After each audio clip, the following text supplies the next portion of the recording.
Bonsoir. Vous êtes plus de 20 000 chaque année à l'occasion des Journées du patrimoine à grossir la file d'attente devant le palais de l'Élysée pour découvrir le palais le plus convoité de la République. Notre émission ce soir est consacrée entièrement à l'histoire non pas d'un homme ou d'une femme comme vous en avez pris l'habitude, mais d'un monument. Et quel monument? Le palais de l'Élysée. Il en a fait tourner des têtes, il a suscité campagne, passion, bataille politique. Mais il a aussi abrité, depuis sa construction au début du XVIIIe siècle, quantité de personnalités fortes, de femmes amoureuses, d'artistes, de caractères fougueux ou mélancoliques. Le palais sera bientôt, comme tous les 5 ans, au cœur de l'enjeu pour l'élection présidentielle. Mais ce soir, c'est son histoire que je vais vous raconter, avec des témoins, des historiens et des archives extraordinaires. Nous allons donc retrouver les rois, les reines, les favorites, les empereurs et les premiers présidents qui l'ont habité ou fréquenté. Souvent, la grande histoire s'est écrite ici, mais la plus petite aussi, qui nous intéresse tout autant, avec les intrigues, la passion, la gloire et parfois même la tragédie. L'Élysée a tout connu. C'est pour ça que l'Élysée fascine. Son histoire, c'est notre histoire. Tout commence avec les femmes qui ont habité et embelli l'Élysée depuis plus de 200 ans. Impératrices, favorites ou femmes de président, les maîtresses des lieux ont toutes contribué à leur manière aux aménagements successifs de la première maison de France. Et c'est d'elle que date le début de la décoration de cet hôtel particulier. Véritable vitrine de l'art de recevoir à la française, pas moins de 900 personnes régissent quotidiennement la demeure présidentielle. L'Élysée, du point de vue fonctionnement, c'est une merveille. C'est l'endroit de France qui marche le mieux. Et chaque détail compte lors des visites où la France reçoit ses hôtes les plus prestigieux. Nous découvrirons comment le protocole pesant rend toute intimité quasiment impossible pour celui qui réside au château, comme l'appellent les journalistes politiques. D'ailleurs, c'est très difficile de se sentir chez soi quand il y a des gardes républicains à toutes les issues. C'est un peu une prison dorée quand même, l'Élysée. Suicides mystérieux, disparitions subites, coups de folie des présidents, nous vous révélerons aussi les scandales et les tragédies qui émaillent l'histoire mouvementée du palais. Alors on a eu un président pittoresque aussi, c'est Paul Deschanel. Et vous savez qu'il signait ses documents ou ses registres de Napoléon. En bordure des Champs-Élysées, nous explorerons le splendide parc du palais. Tour à tour, jardin secret des présidents ou théâtre de somptueuses réceptions, ce havre de verdure accueille depuis toujours d'innombrables hôtes, célèbres ou anonymes. Nous partirons également à la découverte des résidences officielles du chef de l'État.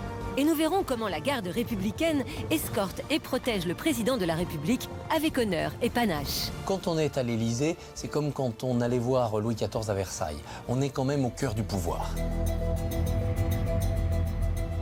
Si les murs de ces pièces pouvaient parler, tous les secrets d'État de la République seraient depuis longtemps brutalement révélés. Car nous entrons à présent dans le salon de Murat où se déroule tous les mercredis matins le célèbre Conseil des ministres. Le rituel est simple. Il y a d'abord dans le bureau du chef de l'État une réunion entre le président de la République et son Premier ministre pour évoquer les affaires du moment. Et ensuite, ils viennent ici, dans ce salon, rejoindre l'ensemble des ministres qui ont pris place autour d'une table qui est modulable en fonction du nombre, justement, de ministres. Et vous avez remarqué qu'il y a une pendulette à double cadran, un de chaque côté, qui sépare le président de la République qui est de ce côté-ci et son Premier ministre. Et eh bien, c'est cette pendule qui rythme en quelque sorte le Conseil des ministres et qui parfois rythme aussi les conversations qui sont plus ou moins martiales selon les présidences. Tous les décors ici rappellent le maréchal d'Empire Joachim Murat, fidèle de Napoléon, mais qui fut aussi son beau-frère puisqu'il avait épousé Caroline Bonaparte. C'est lui qui achète le palais de l'Élysée en 1805 et il effectue de grands travaux comme le grand escalier d'honneur et cette salle sert de salle de bal. Et on aperçoit une très belle toile peinte qui représente le Tibre à Rome et sur l'autre, vous avez le Rhin en Allemagne avec cette vue magnifique du château de Benrath parce que Murat est également grand-duc de Berg. Ici, vous avez une superbe vue de la colonne Trajane à Rome qui a servi de modèle à la colonne sur la place Vendôme à Paris. C'est ici, dans cette pièce, que sont prises les grandes décisions qui engagent la vie de la nation. Beaucoup de nominations importantes également. Telle est la vocation du palais de l'Élysée au cœur du pouvoir.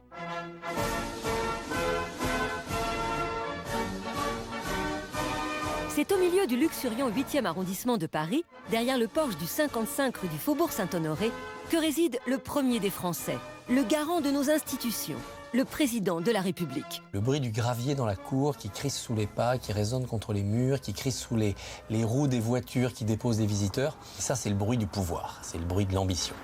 C'est très impressionnant parce que, qu'on aime ou pas la politique, qu'on soit formé ou pas à imaginer ce que ça représente comme pouvoir, c'est de toute façon l'incarnation du pouvoir suprême. Après d'homériques batailles électorales, c'est dans cette cour d'honneur que se déroule la cérémonie symbolique de la passation de pouvoir.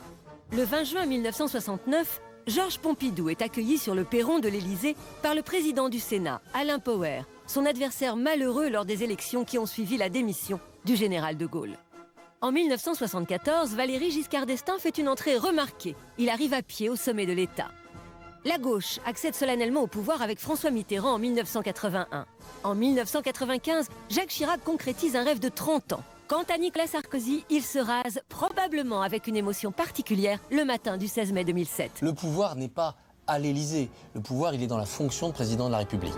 Président de la République. Plus qu'un métier, une ambition pour certains, une vocation pour d'autres. 23 présidents se sont succédés à l'Élysée depuis Louis-Napoléon Bonaparte jusqu'à Nicolas Sarkozy. Et l'actuel chef de l'État est le 6e président de notre 5e République, fondée par le général de Gaulle. Le premier des Français est désormais le premier en France. C'est par ce juste et saisissant raccourci que M. René Coty, dans son dernier discours officiel, a salué l'entrée à l'Élysée du président Charles de Gaulle. Le général de Gaulle se fait une très haute idée de sa fonction. Il incarne pleinement le pouvoir exécutif et transforme le palais de l'Élysée en un véritable quartier général. Mais on s'est trouvé devant un problème, parce qu'évidemment, le président nouveau de la 5e République avait besoin d'une équipe avec lui. Or, une grande partie des locaux de l'Élysée étaient des appartements où étaient logés des hauts fonctionnaires.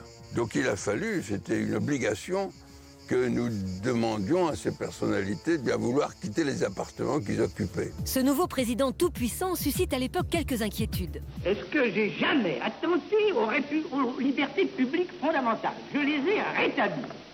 Et y ai-je une seconde attenté? Jamais. Pourquoi voulez-vous qu'à 67 ans, je commence une carrière de dictateur? Ça comptait pas du tout le président de la République autrefois. Alors ça, c'est vraiment la nouveauté qu'il a apportée. Et moi, je pense que le président de la République, selon l'expression de Michel Debré, est un monarque républicain. De Gaulle était très clairement le successeur de Louis XIV et de Napoléon. Fasciné par Napoléon, le général de Gaulle s'inscrit dans la lignée des successeurs de l'empereur, tout du moins comme hôte de l'Élysée. Napoléon connaissait le palais de l'Élysée puisque sa sœur y logeait, sa sœur Caroline. Et un jour, Caroline, qui rêvait d'être reine de quelque chose, apprend que son mari, Murat, va être roi de Naples. Alors ils partent à Naples, mais Napoléon dit « Ok, mais je récupère le palais de l'Élysée pour moi ». Et en effet, il va s'installer à l'Élysée, et notamment pendant les 100 jours entre l'île d'Elbe et la tragique bataille de Waterloo du 18 juin 1815, où, on le sait, Cambronne, heureusement, n'a pas mâché ses mots, eh bien, il revient à l'Élysée, et c'est là qu'il signe sur une petite table en marbre de Florence, qui existe encore aujourd'hui, qu'il signe son acte d'abdication. Je m'offre en sacrifice à la haine des ennemis de la France, ma carrière politique est terminée et je proclame mon fils Napoléon II empereur des Français. Or, le petit Napoléon II ne régnera sur le papier que pendant 15 jours. Mais les Bonaparte n'en ont pas fini avec le palais de l'Élysée, puisque l'on sait que Louis-Napoléon Bonaparte est élu premier président de la Deuxième République et qu'il va venir s'installer à l'Élysée, puisque le Parlement va désigner le palais de l'Élysée comme étant la résidence du président de la République.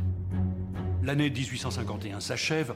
On sait manifestement que Louis-Napoléon Bonaparte n'a pas envie d'être président que pendant 4 ans.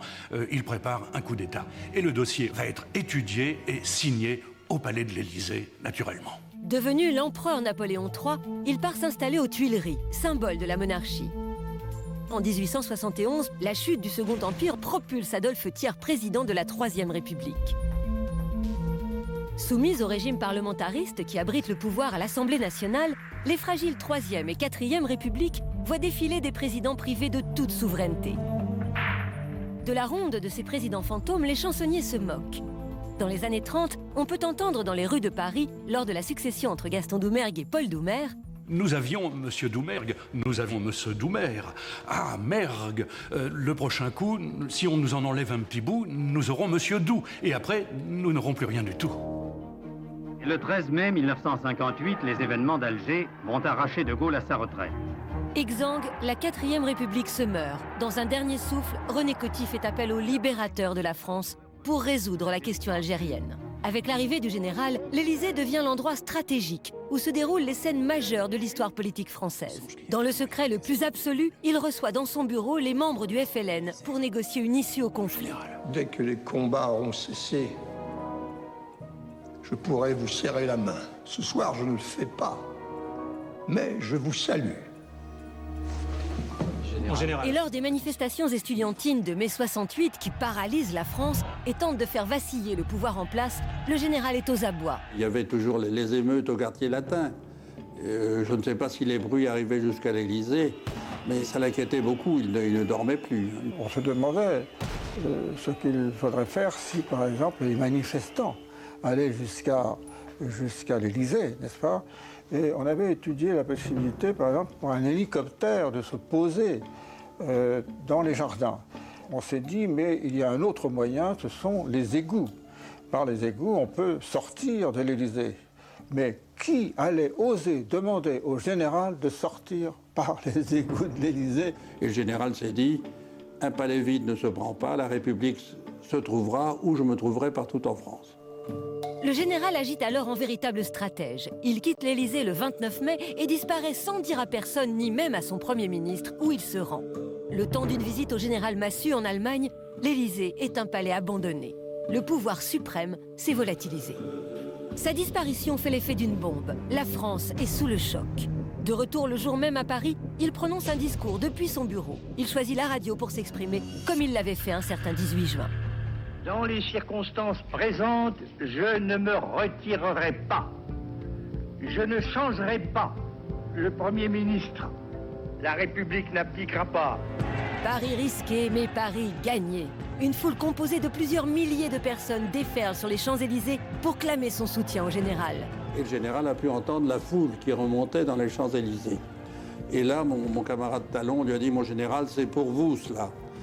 Et le général lui a répondu, oh, si ce n'était que pour moi, ce n'aurait pas beaucoup d'importance.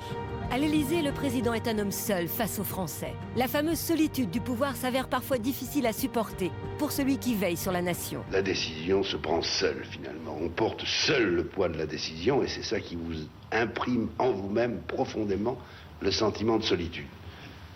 Moi, j'en souffre.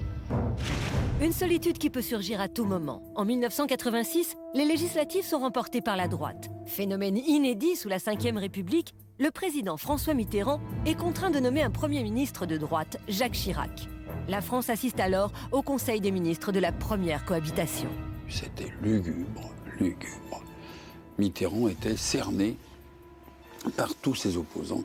Il m'en parlait, il m'a dit, le premier Conseil des ministres, quand je les ai vus tous autour de la table, je les ai tous regardés et je me suis dit, qu'est-ce qu'ils font là? Ou plutôt, qu'est-ce que je fais là? Je vais vous dire une chose, je ne l'ai pas désiré. Hein? Bon. Je la vis. Chaque mercredi, dans le Salon Murat, le chef de l'État accueille et préside le Conseil des ministres. C'est là que sont abordées les décisions importantes, comme les nominations, les décrets ou les questions internationales. Le rituel des conseils des ministres a été fixé par le général de Gaulle. Et le Conseil des ministres, c'est pas le café du commerce. Ouais, enfin, on peut plaisanter avec son voisin, faut pas trop que ça se sache et essayer de faire une blague, faut beaucoup d'audace, faut un culot d'acier. Enfin, chaque fois que j'y étais, il se passait des choses. Par exemple, François Mitterrand est entré, et puis, comme il était fatigué, il ne s'est pas assis dans son fauteuil, il a glissé à gauche, dans le fauteuil de André Giraud. Il se penche vers le président de la République et lui dit « Monsieur le Président, oui, excusez-moi, mais vous êtes assis dans mon fauteuil. Moi, j'étais à côté, donc j'entendais tout ça, j'étais écroulé de rire. Ah bon? Ah bon? Et comme je n'ai pas envie de prendre votre place, et j'entends Mitterrand qui le fait, vous seriez bien le seul. » Vous ne prenez jamais la parole sans que le président vous ait donné l'autorisation de le faire. Et l'exemple, ou un des exemples extraordinaires, c'est un dialogue entre Giscard et Joël Le Theuil, ministre de la Défense. Le président va prendre une décision que le ministre de la Défense n'approuve pas. Le ministre de la Défense lève la main et dit 2 mots, Monsieur le Président de la République. Et le président répond, ils sont dits. On est dans un système régalien où le président de la République est une sorte de monarque. Donc quand on est à l'Élysée, c'est comme quand on allait voir Louis XIV à Versailles. On est quand même au cœur du pouvoir et on ne peut pas quand même se départir de l'idée que quelque part dans cette maison, il y a le bouton nucléaire. Il se trouve dans les caves du palais. Personne ne peut y avoir accès excepté le président et les militaires de l'état-major présidentiel. Le PC Jupiter est aménagé sous la présidence de Valéry Giscard d'Estaing. Gérald Grouillet, vous me recevez? Oui, Monsieur le Président, parfaitement bien. Je voulais vous demander de me faire le point de la situation aérienne, telle que vous l'apercevez. Eh bien, l'exercice se poursuit maintenant derrière cette porte que j'ai fermée, car si nous insistions, si nous étions davantage indiscrets, vous et moi, nous serions soit des traîtres, soit des espions. Aujourd'hui encore, c'est l'unique endroit du palais où aucun satellite ne peut capter les conversations secret défense du président de la République. Quand la force de dissuasion a été mise en fonction, on a donné le code d'engagement au président de la République. Et comme l'état-major particulier craignait que le général oublie le code, on m'avait donné le code aussi. Le bouton nucléaire suit partout le président de la République. Il peut, de n'importe quel point de la planète où il est en voyage, avoir à déclencher une attaque. Comme disait Sarko, maintenant que je suis président, j'ai personne au-dessus de moi. Pour lui, l'Élysée, c'est 100% du pouvoir. Les autres exécutent. Quel plaisir donne le pouvoir? Je ne crois pas qu'il donne le plaisir. Mais je crois qu'il y a une espèce de satisfaction profonde à agir. Coup d'État, démission, abdication ou consécration, l'histoire de ce monument mythique reste intimement liée à l'exercice du pouvoir et aux hommes qui l'incarnent. L'histoire d'un pouvoir en perpétuel mouvement. La célèbre marquise de Pompadour est très présente dans ce salon qui porte toujours son nom. Regardez ce merveilleux portrait de la favorite de Louis XV, Madame de Pompadour au manchon, peint par Drouet. Le roi ne peut rien refuser à sa maîtresse. Les châteaux de Ménard, de Bellevue, beaucoup d'autres en France. Et en 1753, eh bien, Madame de Pompadour fait l'acquisition de ce palais de l'Élysée qu'elle lèguera plus tard à Louis XV pour le transformer en résidence pour les ambassadeurs étrangers. Regardez bien autour de vous, tout ce décor est 18e siècle. Il y a les boiseries, il y a ces fauteuils, il y a également cette superbe commode Louis XV en plaquage de bois de violette qui est estampillé Pierre Migeon et qui porte un superbe buste de la reine Marie-Antoinette attribué au sculpteur Boiseau. Je me plais à penser que la République a envie de réparer une injustice qui a été faite à la dernière reine de France. Aujourd'hui, ce salon est utilisé par le président de la République pour ses audiences privées. Mais il nous rappelle aussi tout ce que l'Élysée doit aux femmes et pas seulement la Pompadour. Caroline Murat, la duchesse de Berry, l'impératrice Eugénie et toutes les épouses de chefs d'État qui ont profondément transformé un palais que le général de Gaulle, plus habitué aux institutions militaires, trouvait un peu trop féminin à son goût.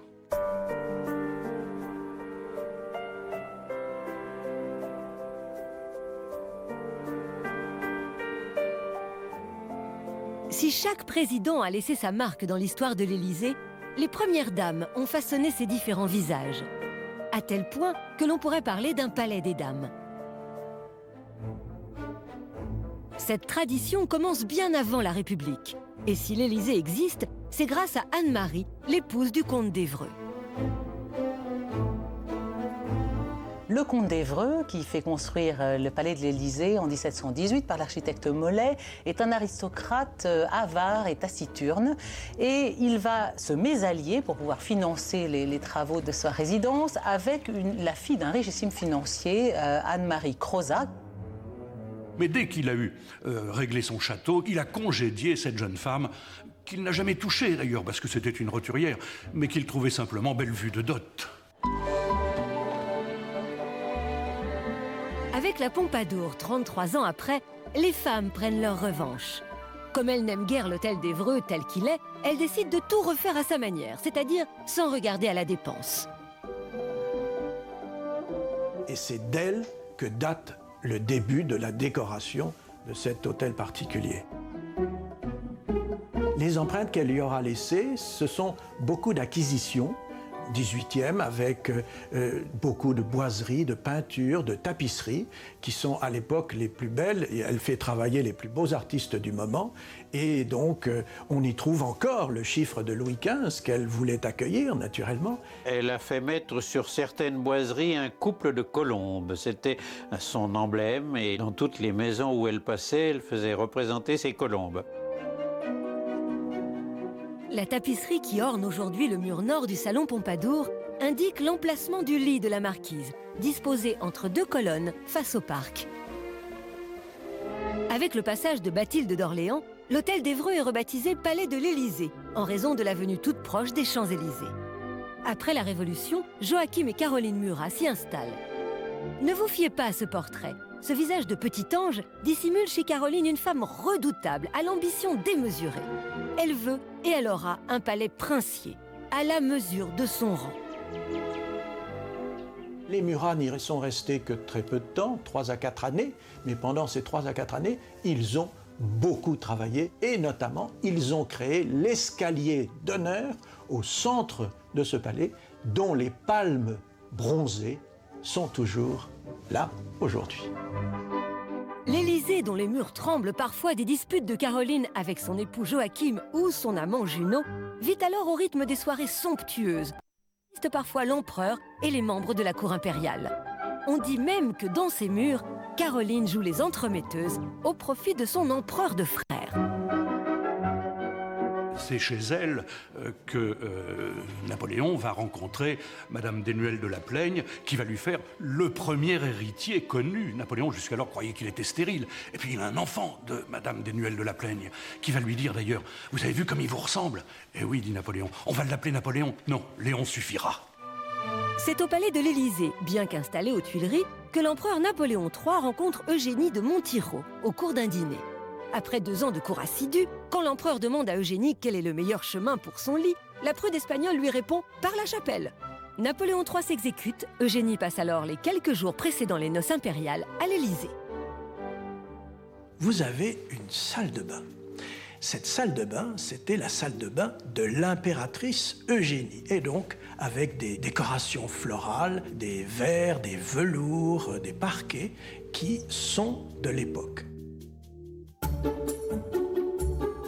Sur ces premières images cinématographiques, on découvre le président Émile Loubet se rendant à la revue du 14 juillet. Son épouse, Marie-Marguerite, est connue pour ses gaffes à répétition qui font la joie des mauvaises langues. Ces présidents de la République étaient en général d'origine modeste. Ils s'étaient mariés dans leur jeunesse, dans leur milieu. Alors, la brave Madame Loubet, qui était la fille d'un quincaillier de Montélimar, était une très brave femme, tout à fait désireuse de bien faire, mais elle n'avait pas tout à fait exactement ce qu'il aurait fallu. On raconte que quand le roi Édouard VII, qui les aimait beaucoup, qui venait les voir quand il venait à Paris, un jour est arrivé avec son fils, le futur Georges V. Et Madame Loubet les a accueillis tous les deux et elle a dit « Ah, sire, qu'est-ce que vous ferez de ce grand garçon plus tard ?» Après 2 guerres et 6 ans de fermeture, puisque le régime du maréchal Pétain s'est installé à Vichy, l'Élysée rouvre enfin ses portes. Les heures vont à nouveau sonner dans ce salon des ministres qui vit passer depuis 1848 tant de conseils. Mais qui viendra s'asseoir dans ce fauteuil immuable depuis 1873 ? Ce sera le socialiste Vincent Auriol. Son épouse, Micheline, une femme de caractère, décide de rafraîchir un palais qui en a grandement besoin. Elle y apporte quelques touches de modernité et renoue avec la tradition des Noëls à l'Élysée. À la veille de Noël, le président et Madame Auriol ont donné rendez-vous au Père Noël dans les salons de l'Élysée. Grâce à cette rencontre, des centaines de petits Parisiens ont vécu le plus beau Noël de leur vie. Et pour eux, le Père Noël gardera longtemps la physionomie souriante du président de la République. À l'opposé de la moderne Micheline Auriol, Germaine Coty, épouse du nouveau président René Coty, déclare « Je ne suis pas une pin-up, je suis une grand-mère ». Sa femme était adorée des Français parce qu'elle se dévouait pour les œuvres, elle se dévouait pour les uns et les autres, et elle va mourir au cours de son septennat, et c'est vrai que tous les Français en seront très affectés. À l'Élysée, dès l'annonce de la mort de Madame Coty, personnalités et inconnus sont venus exprimer leur sentiment de respect à l'égard de celle qui avait su conquérir la sympathie de tous. Quand Charles et Yvonne de Gaulle s'installent à l'Élysée, la générale s'exclame « Désormais, il va nous falloir vivre en meublé ». Madame de Gaulle n'a rien changé. Comme d'habitude, en femme de militaire, on ne change pas l'endroit dans lequel on est affecté. Les Français l'aperçoivent comme Tante Yvonne, c'est-à-dire une petite dame charmante, gentille, pleine d'attention, un peu bigote. Sous son influence, la minuscule chapelle située au rez-de-chaussée est réhabilitée. Le couple présidentiel assiste régulièrement à l'office du dimanche matin, dit par leur neveu, le père blanc, François de Gaulle. Tandis que le général installe un exécutif fort à l'Élysée, Yvonne donne au palais sa couleur morale, austère et conservatrice. Pas question, par exemple, de recevoir à l'Élysée une personne divorcée ou coupable d'adultère. On imagine son émotion quand le général prend la décision d'inviter à l'Élysée Brigitte Bardot, qui cumule les deux inconvénients. On voit apparaître Brigitte Bardot en brandebourg, en hussard de la mort, absolument magnifique.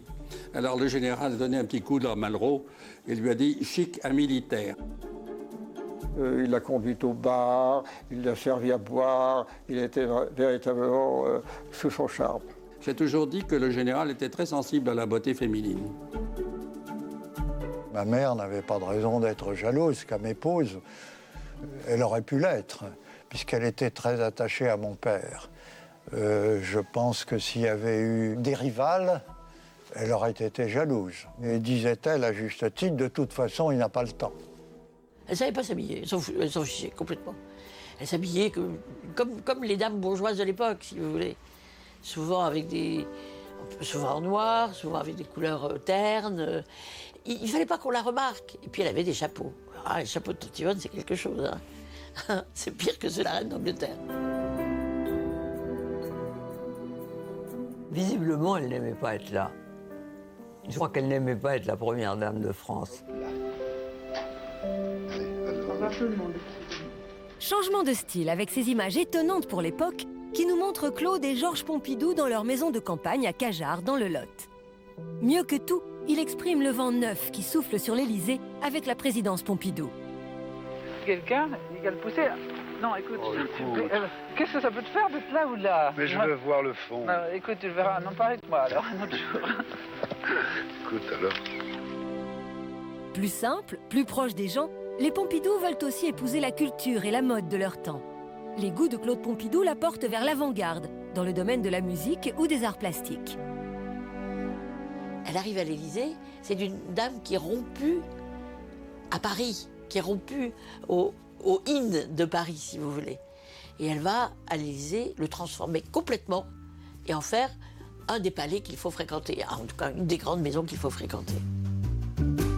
Avec son mari, Madame Pompidou fait installer au rez-de-chaussée de l'Élysée de nouvelles pièces au style résolument moderne. Une antichambre dessinée par le peintre cinétique Yakov Agam, avec des murs peints de centaines de petits carrés de couleurs différentes.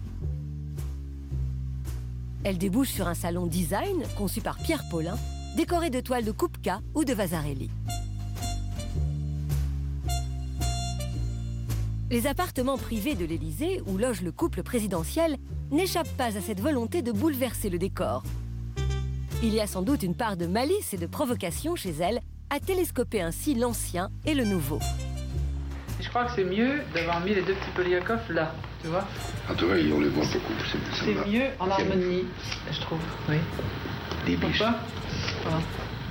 Elle m'a raconté qu'une fois, elle avait mis un short en satin avec une tunique, je ne sais pas si c'est Chanel ou bon. Et son mari adorait ça. Et puis elle a fait une apparition comme ça a été absolument épouvantable. Elle a été très critiquée. Bon, plus jamais elle ne l'a refait. Oui, vas-y. Si tu y arrives, hein, facile. Ça y est, un pan devant, un pan derrière. Mais elle reste tout à fait quand même dans la tradition, c'est-à-dire qu'elle n'intervient absolument pas sur le plan politique, elle ne s'exprime pas, elle reste tout à fait à sa place, si je peux dire, à la place qui est dévolue en tout cas par la tradition et par l'opinion de l'époque. Le souci de modernité est aussi celui de Valéry Giscard d'Estaing, qui étend cette préoccupation à l'image qu'il voudrait donner du couple présidentiel. Il a pourtant, à cet égard, un comportement contradictoire.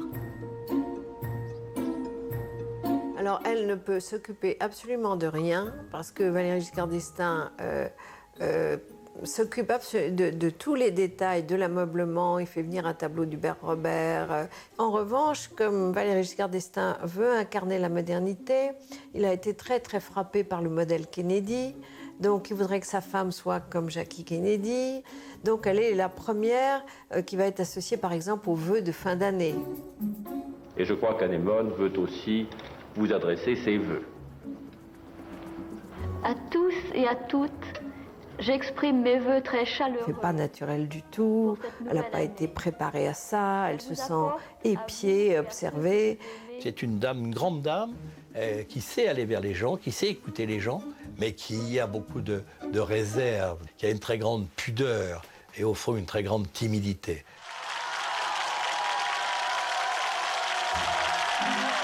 Quand il s'est approché de moi, la seule chose qu'il m'a dit, Daniel, qu'est-ce qui nous arrive? Et puis ça a été tout. C'était le seul moment d'émotion qu'il a pu, ce soir-là en tout cas, montrer. Elle se range totalement dans la mesure où c'est une militante politique. Les autres femmes sont dévouées avant tout à leur mari et elle est dévouée à son mari en tant qu'homme de gauche et elle mène son action politique de son côté, parfois même au risque de gêner son mari, mais il en joue des positions de Daniel. Quelquefois ça le dérange et quelquefois ça l'arrange. Si Danielle Mitterrand vit dans son appartement rue de Bièvre, elle utilise l'Élysée comme un budget d'où elle pilote l'ensemble de ses fondations. Au début, elle prend quand même son rôle à cœur et effectivement, elle a ce bureau, ce secrétariat dont elle s'occupe parce qu'encore une fois, c'est une militante. Et puis petit à petit, se sentant quand même pas très à l'aise dans cette maison où il arrive que Mitterrand reçoive Anne Pinjot et reçoive surtout Mazarine, elle prend du large. Peut-être parce qu'elle a un mandat local, Bernadette Chirac est une authentique femme politique. C'est ma décoration, j'en ai pas. Celle-là, j'y tiens. Cela explique aussi pourquoi, de toutes les épouses de présidents, c'est la première qui a trouvé sa voie à l'Élysée. Bernadette Chirac était la maîtresse de la maison. Et Bernadette Chirac recevait, savait recevoir, composait les menus, était en charge de tout. Et pour ça, elle était exceptionnelle. Contrairement à toutes les autres femmes qui ont détesté l'Élysée, elle, à la fin, dit « j'aime cette vie ». Parce qu'en 12 ans, mais au prix de combien d'humiliations, combien de critiques terribles. Elle est ignorée par sa propre fille et les propres conseillers en communication de son mari.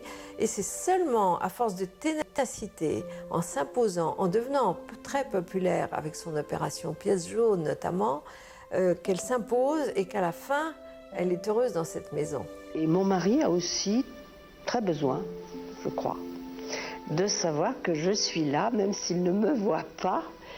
Ça compte pour lui de savoir que je suis dans la maison. Je pense que ça le rassure. Carla Bruni-Sarkozy est sans doute la plus atypique des premières dames. Elle semble pourtant s'adapter sans difficulté à son nouveau rôle, pas le plus simple de sa carrière.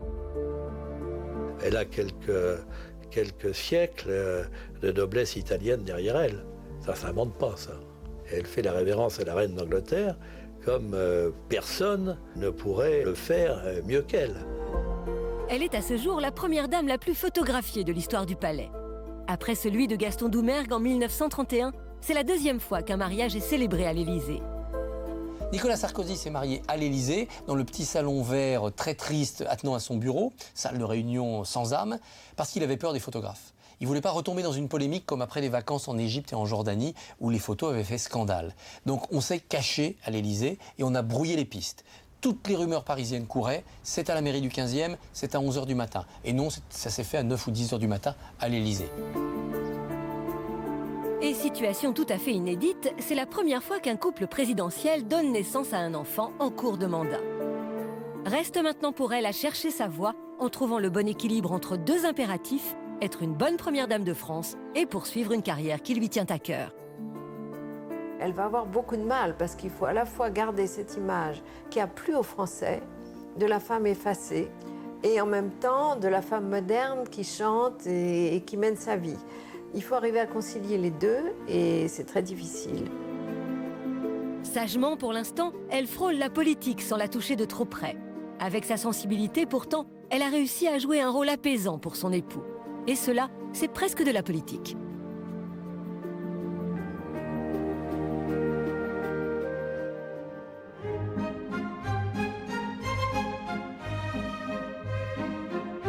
C'est ici, dans cette immense salle des fêtes, que le président de la République reçoit ses hôtes de marque. Réception spectaculaire, remise de décorations ou conférence de presse théâtrale du général de Gaulle, eh bien on a tous en mémoire un souvenir qui se rattache à ce décor fastueux inauguré en 1889 pour l'exposition universelle et les 100 ans de la Révolution française. Au plafond, un tourbillon de stucs dorés avec 3 allégories peintes représentant l'art, la République et la science. C'est Sadi Carnot qui ordonne la construction de cette salle pour éviter qu'on dresse des tentes dans le jardin à chaque grand bal. Et c'est François Mitterrand qui fait percer ces 10 portes-fenêtres ouvrant sur le jardin. Ici, derrière ce rideau, un ancien petit théâtre avec des loges d'artistes. À l'époque, on l'utilise pour permettre au chef de l'État et à ses invités d'assister à des pièces de théâtre qui sont en vogue à Paris. Par exemple, Michel Serrault a joué ici un vison voyageur dans les années 70 pour le président Pompidou. Beaucoup d'autres artistes se sont produits ici sur cette scène à une époque, il faut le rappeler, où le chef de l'État ne se déplaçait pas dans les salles de spectacle. Mais tout cela, évidemment, doit garder tout son mystère.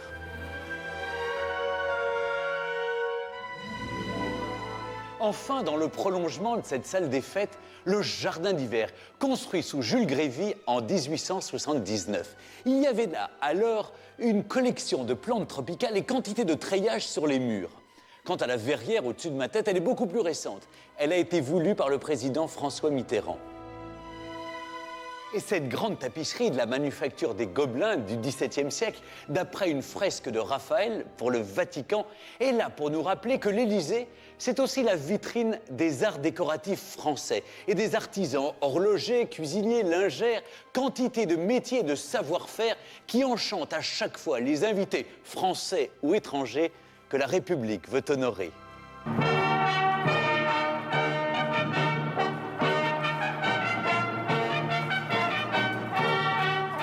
Au 55 rue du Faubourg Saint-Honoré, le crépuscule vient à peine de tomber. Ce soir encore, la maison du chef de l'État se prépare à écrire une page nouvelle dans l'histoire de la diplomatie française. Pour un chef d'État ou un ambassadeur étranger, une réception à l'Élysée est l'assurance d'un voyage raffiné au pays du savoir-faire français et la promesse d'une plongée au cœur de 3 siècles d'histoire de France.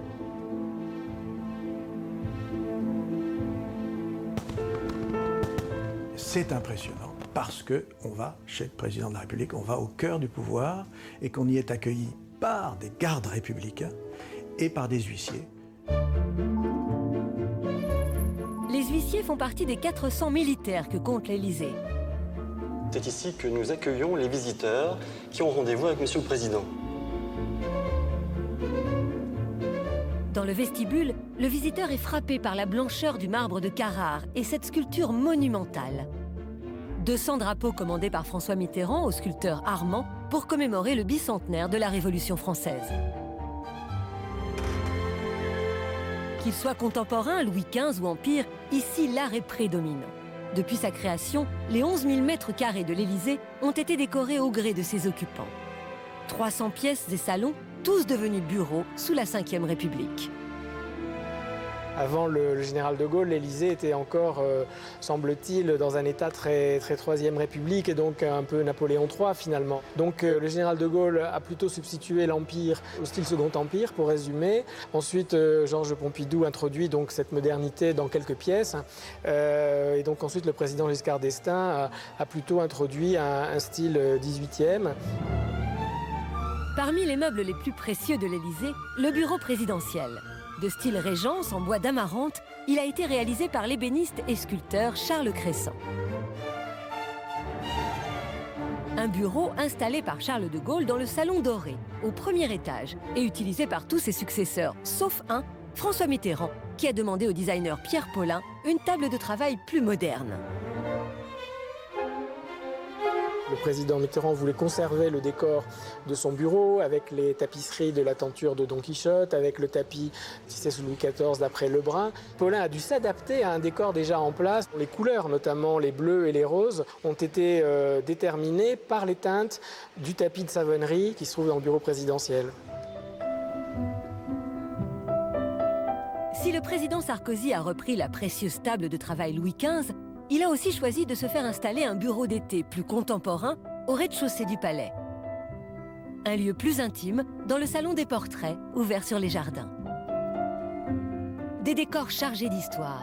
L'Élysée est l'écrin de meubles extraordinaires, tous conservés au Mobilier National à Paris. Le Mobilier National est chargé de fournir l'ameublement des palais officiels de la République.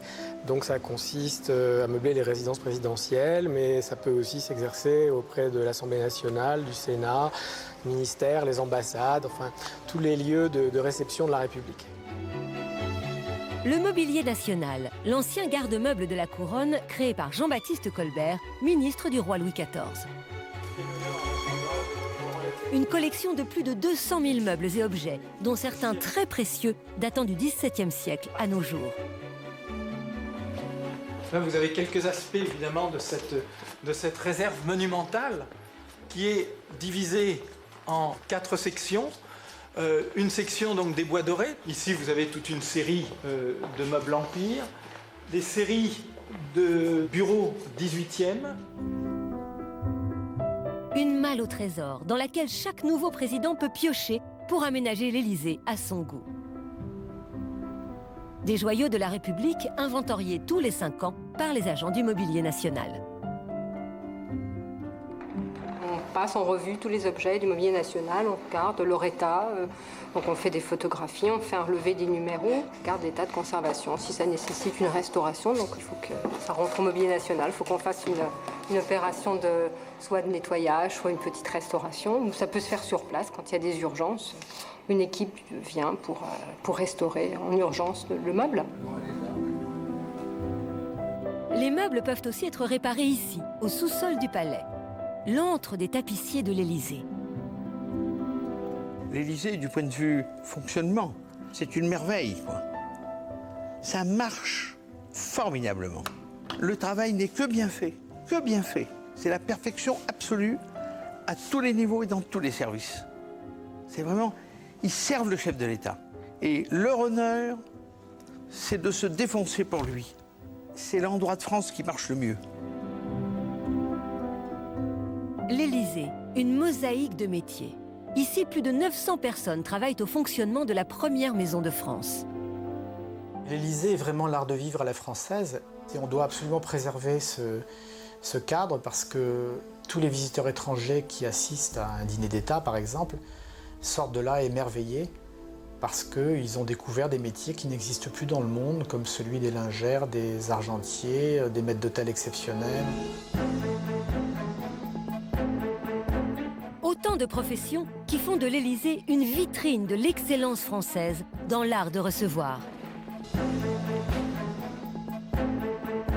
Bernard Vaution est le chef des cuisines du palais. C'est lui qui doit concevoir les menus servis au président, au quotidien, mais aussi lors des dîners d'État. Le repas, un moment crucial de la diplomatie. Surtout depuis que la gastronomie française a été classée au patrimoine de l'UNESCO en 2010. Au total, nous sommes donc 24.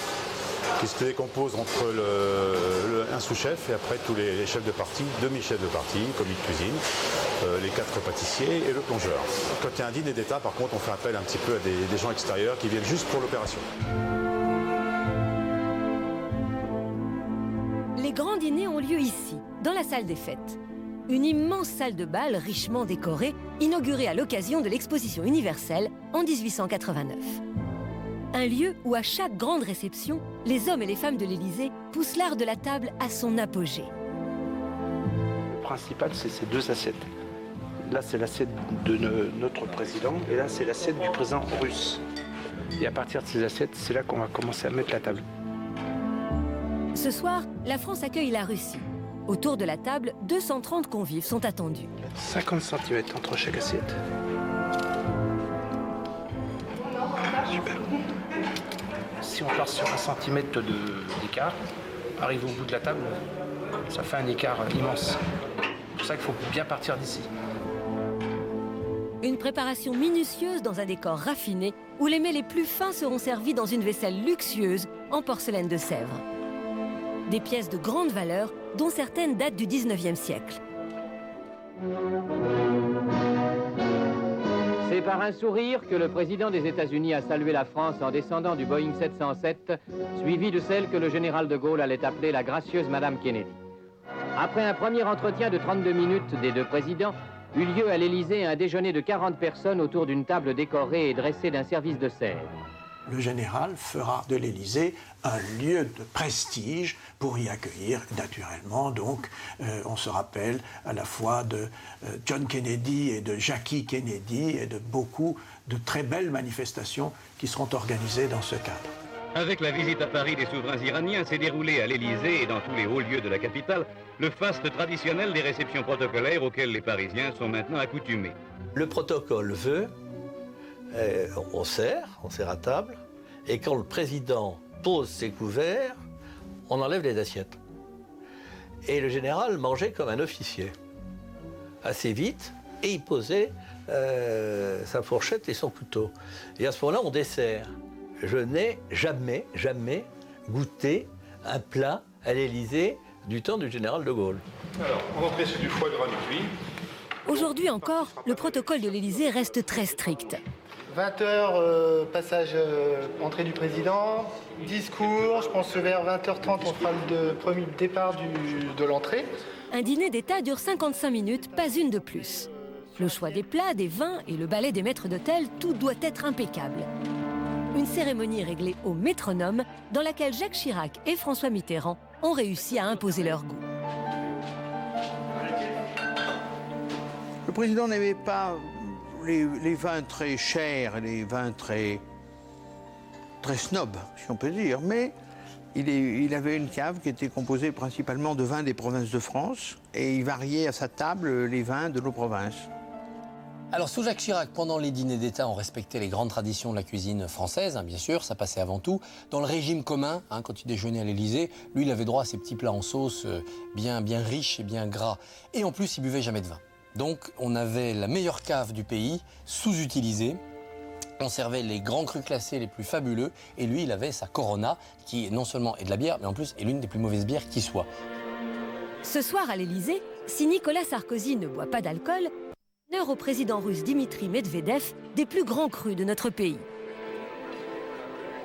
Quand vous allez à un dîner d'État, on montre ce qu'est la France. La France peut être fière de la manière dont elle reçoit ses hôtes. Je peux vous dire qu'ils sont en général très impressionnés par la tradition française. C'est également sous les ors de la majestueuse salle des fêtes que le président reçoit les récipiendaires de décoration. La République honore régulièrement les personnalités à l'origine majeure d'un engagement méritoire ou de services rendus à la France. Je suis très heureux, cher Alain de la Morandais, de vous élever au grade d'officier de la Légion d'honneur. Fidèle à l'Église sans être inféodé, vous avez payé le prix de votre courage et de votre liberté.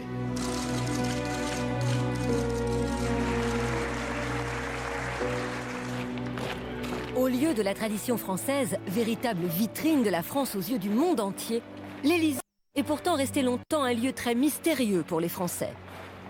Il Que l'Élysée, jusqu'à il y a 30 ans, était fermé au public. Le public pouvait passer devant l'Élysée, rue du Faubourg Saint-Honoré ou avenue Gabriel, mais il ne pouvait pas y pénétrer.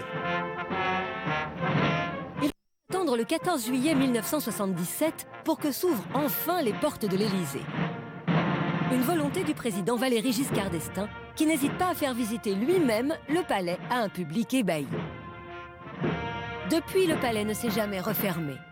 Lors des Journées du patrimoine, 20 000 personnes en moyenne viennent chaque année visiter la première maison de France. Ce salon des aides de camp a conservé toutes ces boiseries magnifiques du XVIIIe siècle.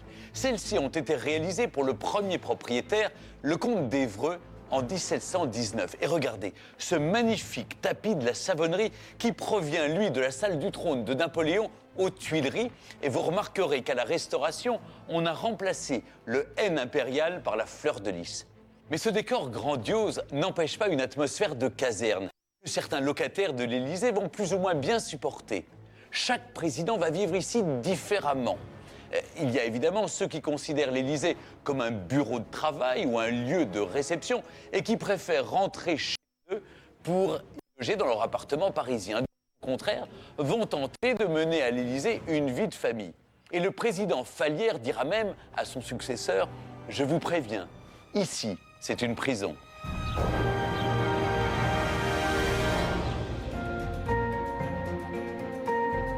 Une nouvelle journée se termine. Pour tous, l'heure de la voiture, du métro ou du train de banlieue. Pour Georges Pompidou, président de la République. Vous savez, pour moi, c'est plus court. C'est quelques portes et un couloir. Je rentre dans ce qu'on appelle les appartements. L'Élysée, qui a été autrefois l'hôtel d'Évreux, n'était pas fait pour sa fonction, n'est-ce pas? Il n'avait pas été conçu pour être une présidence. Est-il exact que le général avait un moment songé, c'est peut-être une légende, à transférer l'Élysée au château de Vincennes? Il y a vraiment songé, Monsieur le Président, parce qu'il trouvait que l'Élysée était trop enserrée dans la ville, qu'il n'y avait pas de perspective autour, qu'un chef d'État devait avoir une grande esplanade, comme c'est normal autour d'un palais présidentiel, mais il y avait la conjuration ministérielle qui ne voulait pas que le président quitte à l'Élysée parce que ça les obligeait à aller à Vincennes pour les conseils ou les convocations. Et donc ils ont freiné des cas de fer.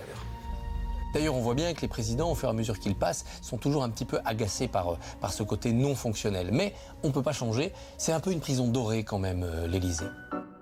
Et l'illustre prisonnier doit s'accorder avec les règles strictes, parfois pesantes, qui régissent le fonctionnement du palais présidentiel. Quand je suis arrivé à l'Élysée, il y avait quelqu'un qui m'ouvrait la porte, quelqu'un qui montait avec moi, qui pressait le bouton. Je dois dire que j'ai protesté, parce que je me sentais comme une espèce d'infirme ou un paquet qu'on transporte. J'essaie de rester un homme, n'est-ce pas? J'ouvre la porte, je presse sur le bouton. Pour moi, c'est une façon de me rappeler que je suis quand même un homme libre. Oh, il y a plusieurs dizaines de personnes en permanence mobilisées pour être au service du président, quoi qu'il arrive, quoi qu'il ait envie de faire. Ah, le protocole est permanent à l'Élysée. Il est permanent, il est partout, il est dans les audiences, il est dans le service. Vous savez, il y a des règles. Par exemple, je ne peux pas sortir par la cour de l'Élysée sans qu'on me rende les honneurs, qu'il y ait les gardes républicains et la musique. Évidemment, je n'utilise cela que pour les sorties officielles. Si je sors normalement, pour aller chez le dentiste par exemple, je sors par le parc ou par la rue de l'Élysée. Le président m'a amusé parce que le premier jour qu'il a passé à l'Élysée, il me dit, je sors de mon bureau, il me dit, tu me connais, moi, je ne vais pas sonner à chaque fois que j'ai besoin de voir quelqu'un, je sors pour rentrer à un autre bureau. Et puis j'avais quelqu'un qui me suit tout le temps, il me dit, je ne le connaissais pas. Au bout d'un moment, je lui ai dit, mais qu'est-ce que vous faites derrière moi? Il m'a dit, je suis là pour vous protéger, Monsieur le Président. Il dit, mais j'ai pas besoin d'être protégé, je suis à l'étage de mon bureau avec mes collaborateurs, qu'est-ce que vous voulez qui m'arrive? C'est la tradition, Monsieur le Président. Je crois que le protocole exerce des fonctions qui sont tout à fait modernes, tout à fait actuelles, qui ont un vrai sens dans l'action diplomatique du président de la République et dans la réception des chefs d'État et chefs de gouvernement étrangers en France. Là également, c'est une action qui est extrêmement concrète.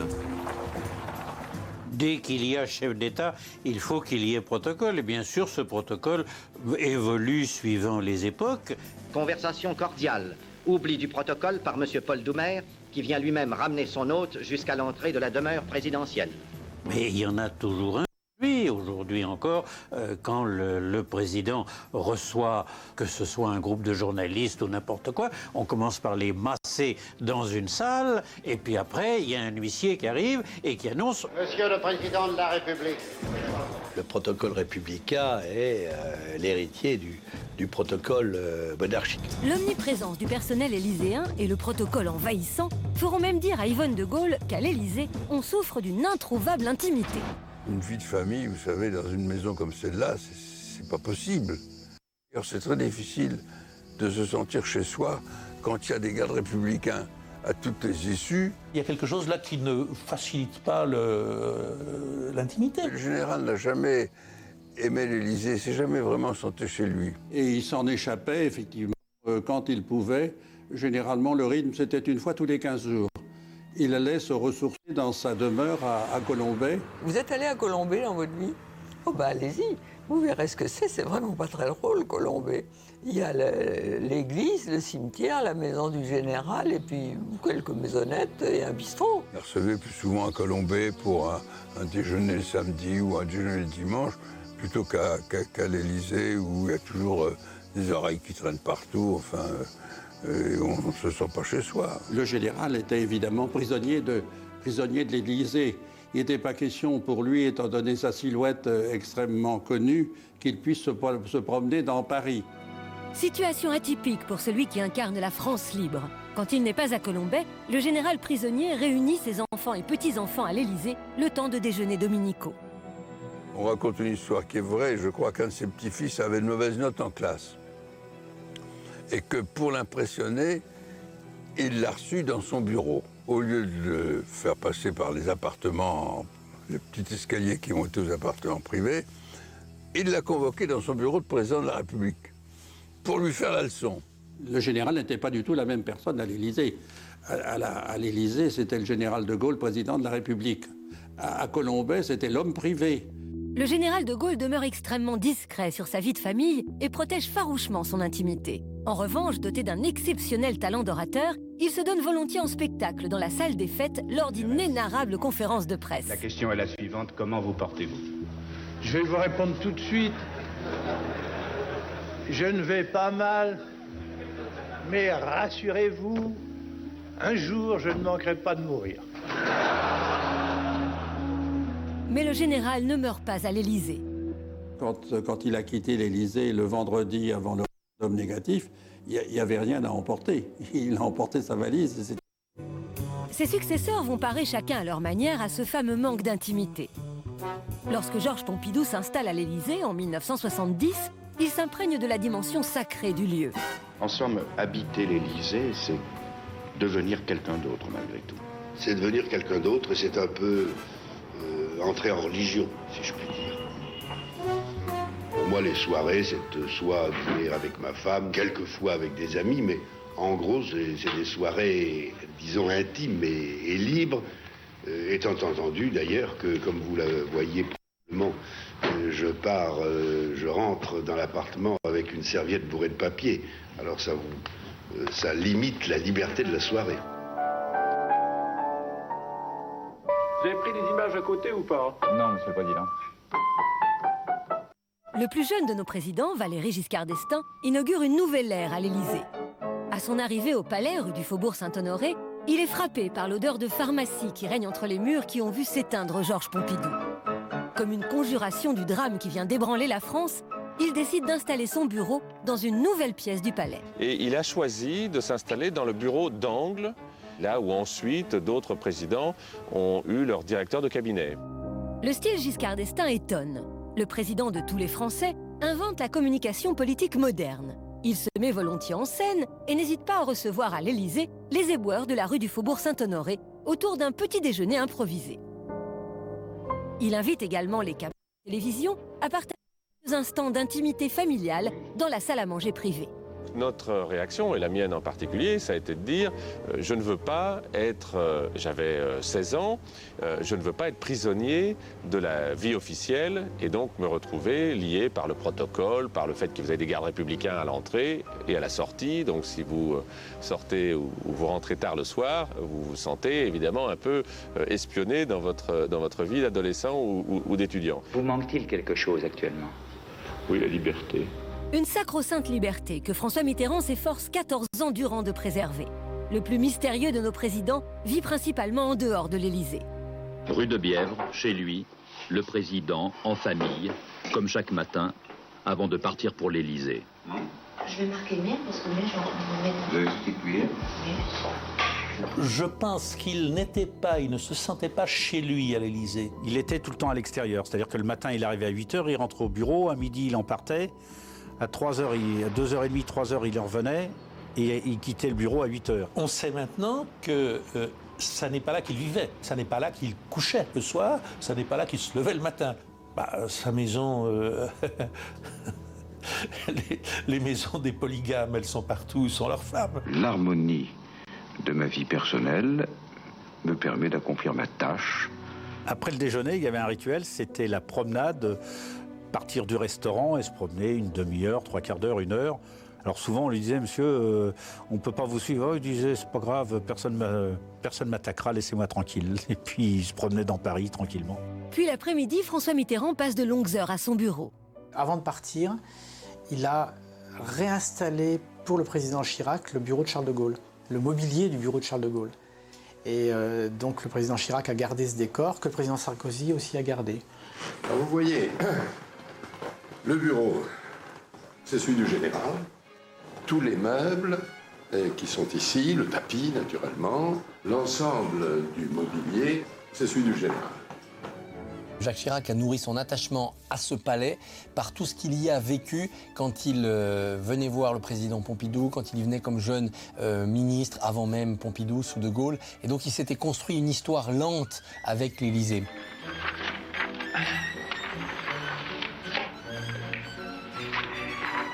Et puis Jacques Chirac a vécu des moments très durs dans le bureau du président, quand il était lui, Premier ministre, et Mitterrand, président. La cohabitation était d'une violence terrible. Et donc, tout ce passé, tout ce passif avec l'Élysée fait que quand il a été élu président, il s'est senti tellement chez lui. Enfin propriétaire. On était chez Jacques Chirac au premier étage. On arrivait dans cet endroit où il était vraiment fondu dans le décor. Il embrassait les secrétaires, il faisait ses photocopies lui-même. C'était vraiment son petit chez lui. Lorsque son petit-fils Martin est né, Jacques Chirac descend, dit à son chauffeur, on part à la maternité. Son chauffeur lui dit, on ne peut pas partir à la maternité, il faut qu'on prévienne les motards, il faut la garde républicaine. Et Jacques Chirac dit, je suis président ou pas? Bon, alors on y va. Voilà, cette espèce d'impatience, d'énergie, de vitalité qui est la vitalité de Jacques Chirac peut l'amener à aller au-delà du protocole, très aisément. Nicolas Sarkozy, fidèle à son esprit d'ouverture, est un ami de Jacques Attali. Ce conseiller spécial de François Mitterrand à l'Élysée reçoit en 1982 un message prémonitoire. Un jour, en rentrant de voyage, je lis sur le cahier des messages « Jeune avocat gaulliste, a beaucoup d'admiration pour vous, souhaite devenir président de la République, a envie de vous rencontrer. » J'ai trouvé le message tellement drôle que j'ai demandé à ma secrétaire d'organiser le rendez-vous. Ce jeune homme est venu à l'Élysée, je lui ai fait visiter l'Élysée. Et c'était Nicolas Sarkozy. C'est vraiment pas le palais qu'il cherchait, c'est un homme de pouvoir, c'est pas un homme de confort. C'est super sympa, comme d'habitude, l'intendance. C'est vrai? Oui, ils nous ont donné à manger, à boire. Ah oui, c'est extraordinaire. Ça, c'est la partie privée. C'est la partie privée. En fait, on n'y habite pas. Et on y est le week-end. On est le week-end, parce que curieusement, on est sur le lieu de travail le week-end. Parce que c'est plus facile pour... Mais on habite un très joli endroit. Et puis elle nous disait que ça vous permettait de couper par rapport au boulot, en fait. Ah oui. C'est important, ça. Ah oui. Ouais. Donc il a un peu ramassé comme ça, réduit tous les temps de la solennité présidentielle. Les déjeuners sont plus rapides, les dîners sont plus rapides, les rendez-vous sont plus rapides, les réunions sont plus rapides. C'est tant mieux. Ça contraste avec une certaine pesanteur de la fonction qui avait ses vertus. Mitterrand disait toujours il faut savoir s'ennuyer quand on est président de la République. C'est peut-être le fruit de l'expérience. Après avoir connu les fièvres, parfois les précipitations, même lorsque je suis pris par l'action, je m'efforce de garder quelques distances. C'est-à-dire que c'est à l'intérieur de moi-même que le temps s'écoule. Les présidents de la République française sont prisonniers de l'Élysée. Tout est installé en fonction de l'Élysée, le système médiatique, le système administratif, politique. C'est un lieu facile à sécuriser, donc ça ne bougera pas. Il faudrait faire une 6e République particulièrement révolutionnaire pour qu'on se dise en plus, on change les symboles du pouvoir et on installe le président de la nouvelle 6e République ailleurs qu'à l'Élysée. C'est pas demain la veille.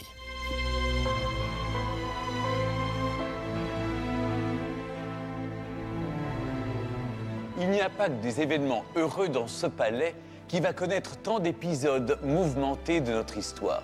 La marquise de Pompadour, d'abord, va y perdre sa fille. On y transportera ensuite, en 1820, le corps sans vie du duc de Berry, assassiné à l'Opéra.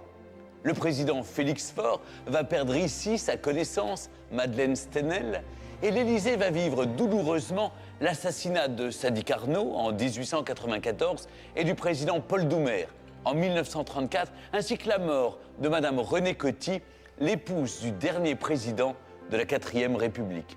Enfin, il y a les maladies longtemps tenues secrètes de Georges Pompidou et de François Mitterrand qui vont plonger ce palais dans une atmosphère authentiquement funèbre. Jusqu'au suicide de François de Grossouvre à quelques mètres d'ici, dans son bureau de conseiller du président de la République. Un événement tragique et spectaculaire du jamais vu à l'Élysée.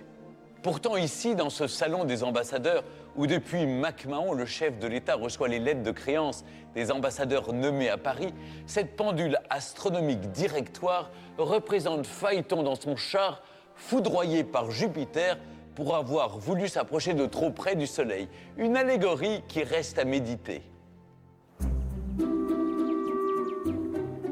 Lieu du pouvoir, l'Élysée est comme une scène de théâtre où la vie politique se représente en jouant de toute la palette des émotions humaines. Commençons par la tragicomédie. Le 23 février 1899, le président Félix Faure est enterré en grande pompe. L'instant est solennel, mais tout le monde ne parle que de ça. Quelques jours auparavant, le président était bien vivant à l'Élysée. Et soudain, on entend des cris dans le salon d'argent. Et alors là, on a ouvert et on a trouvé Félix Faure dans une posture que je ne vous détaillerai pas. Il meurt dans les bras de sa maîtresse, Meg Marguerite Steinheil, après avoir abusé très probablement du Viagra que consommaient les messieurs à la fin du 19e et qui s'appelait la Cantaride. Un des collaborateurs du président s'est mis à la recherche d'un prêtre. Et il lui a dit, monsieur l'abbé, venez vite, le président se meurt. Et l'abbé, en relevant sa soutane et en tenant son chapeau, a dit, est-ce qu'il a encore sa connaissance? Et l'autre de répondre, non, on vient de la faire partir par derrière. Comme il se murmure qu'une fellation aurait été fatale au président, les bons mots commencent à fuser. À la suite de ça, Madame Stenel ne sera plus surnommée que la pompe funèbre de l'Élysée.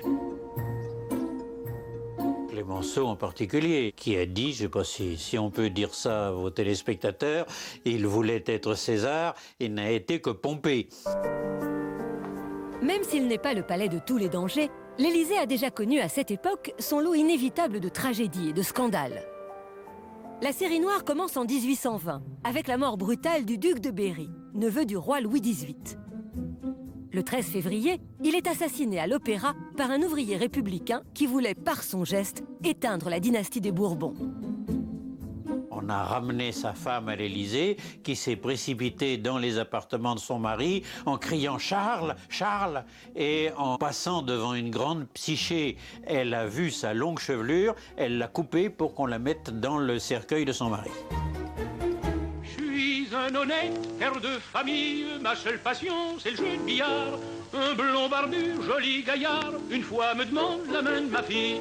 Quel malheur d'avoir un gendre. Oui, quel malheur d'avoir un gendre quand on s'appelle Jules Grévy que l'on entend incarner la vertu républicaine et que l'on se trouve avoir un gendre, Daniel Wilson, qui fait du trafic de décoration. Alors, chez Wilson, il y avait tout un tarif. La Légion d'honneur, ça coûtait quand même assez cher, parce qu'enfin, il fallait respecter le prestige de notre ordre national. Alors, quand on n'avait pas les moyens de se payer la Légion d'honneur, on se rabattait sur le mérite agricole ou sur les palmes académiques. Il y en avait pour toutes les bourses. Évidemment, le scandale atteint de plein fouet le pauvre Jules Grévy, qui se défend comme il peut. Il disait, je ne suis pas responsable, c'est mon gendre qui a fait ça, j'étais pas au courant. Et finalement, il a été obligé de démissionner, de très mauvaise humeur d'ailleurs. Oh, quel malheur d'avoir un gendre. Pendant ce temps, les bombes des anarchistes explosent un peu partout dans Paris, à tel point que la presse préfère en rire. Le président Sadi Carnot, lui, ne rit pas et envoie à la guillotine un anarchiste notoire, Auguste Vaillant, auteur d'un attentat à la Chambre des députés. Résultat, le 24 juin 1894, Sadi Carnot est tué d'un coup de poignard par un anarchiste italien qui entendait ainsi venger son camarade guillotiné. Le corps du président sera exposé pendant 4 jours dans un salon de l'Élysée. Avec le président Paul Deschanel, l'Élysée connaît son premier drame psychiatrique. C'est un personnage extrêmement cultivé, érudit, brillant, intelligent, mais très rapidement, il va donner des signes de fatigue. Aujourd'hui, on pourrait peut-être parler d'Alzheimer, parce que à Nice, dans une promenade officielle, il ramasse les fleurs dans le caniveau alors qu'il pleut et il les relance dans la foule. On sait qu'il se trempe les pieds dans les bassins de l'Élysée, qu'il grimpe aux arbres. Et vous savez qu'il signait ses documents ou ses registres de Napoléon. Le point d'orgue est un voyage en train vers Montbrison en mai 1920. En pleine nuit, le président se penche par la fenêtre et tombe du train. Le garde-barrière le ramasse et il dit « Je suis le président de la République », dit-il au garde-barrière. Et le garde-barrière dit « Je l'ai cru puisqu'il avait les pieds propres ». Deschanel donne peu après sa démission et part se faire soigner dans une maison de santé.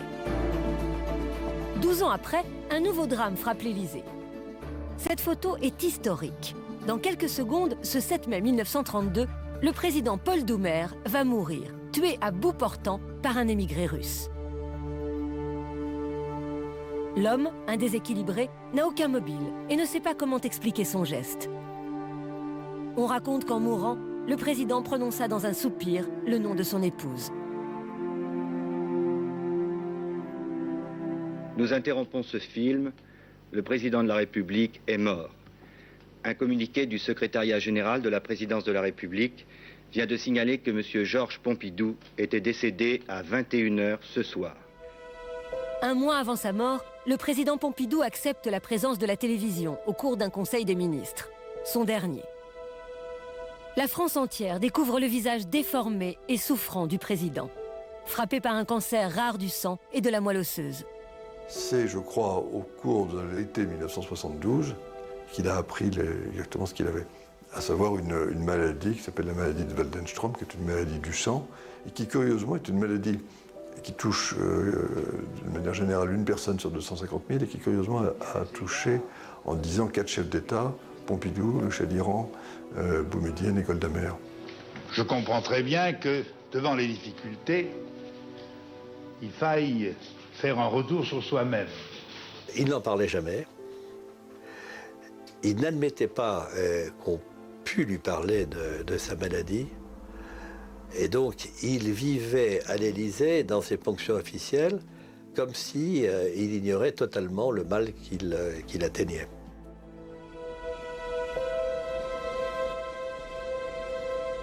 Pour le grand public, la révélation, ça a été le voyage à Reykjavik qu'il a fait en Islande pour aller voir Nixon. Ça devait être au printemps 73. Et là, il est apparu vraiment malade, il avait le rhume. Vraiment, il était vraiment pas en forme. Et c'est à ce moment-là que le public s'est aperçu qu'il y avait quelque chose.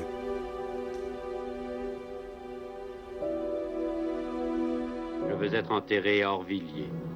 Je ne veux ni fleurs, ni couronne, ni monument funéraire, bien sûr.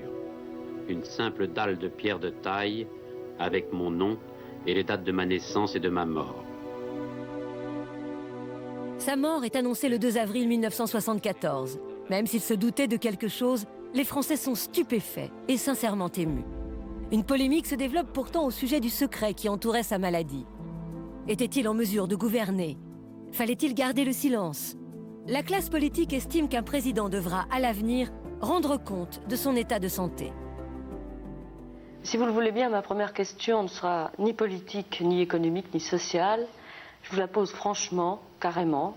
Est-ce que vous allez bien? On m'a déjà posé la question. En décembre 1981, François Mitterrand est interrogé par la journaliste Michel Cotta sur son état de santé. Sa réponse un peu vague fait état de douleurs dans le dos, mais d'un bon état général. La réalité est plus dramatique. Ce n'est pas bon du tout. Vous avez un cancer de la prostate. Avancé. Combien de temps? Environ 6 mois. 1 an, au maximum. Il me fait venir dans son bureau pour me dire, en tout cas moi, les médecins me disent que j'ai un cancer très évolué, je vais mourir avant la fin de l'année. Je vous demande de n'en parler à personne. Préparez-vous. Et puis il n'est pas mort, évidemment, et donc janvier, février, j'étais un peu... Je ne savais pas comment aborder la question, je ne peux pas lui dire alors vous n'êtes pas mort. Donc je trouve une façon un peu particulière et je lui dis, vous savez, je viens de me remettre au golf. C'est moins fatigant que le tennis. On ne va pas reprendre le tennis, mais si vous voulez, on pourrait reprendre le golf. Et là, il me regarde, parce que naturellement, il avait parfaitement compris ce que je voulais dire par ma question. Et il me dit, ces imbéciles se sont trompés. Il savait qu'il était malade, mais sa meilleure thérapie, c'était le pouvoir. Et l'exercice du pouvoir. Et j'aurais dû, si j'avais été maligne, je m'en serais aperçu plus tôt. Parce que, bon, quelquefois, on voyait que c'était difficile pour lui de se mettre en train. Mais comme après, ça fusait, on se disait, ben, il va très bien. Il faut vaincre notre histoire. Et pourtant, si on ne la vainc pas, il faut savoir qu'une règle s'imposera, mesdames et messieurs. Le nationalisme, c'est la guerre. Il a continué intellectuellement à diriger les choses. Rappelez-vous son extraordinaire discours de Strasbourg. Bon, là, il était malade physiquement, mais son intelligence était intacte, sa force intellectuelle était préservée. C'était quelqu'un qui a mené son combat contre la maladie, mais qui avait préparé sa fin. Et il avait une autre phrase qui était formidable et qu'il a employée à plusieurs reprises. « Je ne voudrais pas qu'on me vole ma mort ».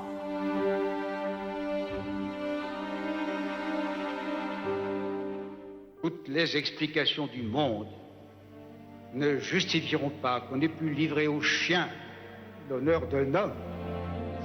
Ces années Mitterrand sont marquées par des drames comme le suicide de Pierre Bérégovoy ou des affaires comme celle du Rainbow Warrior. Sur un plan plus personnel, l'existence d'une fille naturelle du président, Mazarine, est un secret jalousement gardé.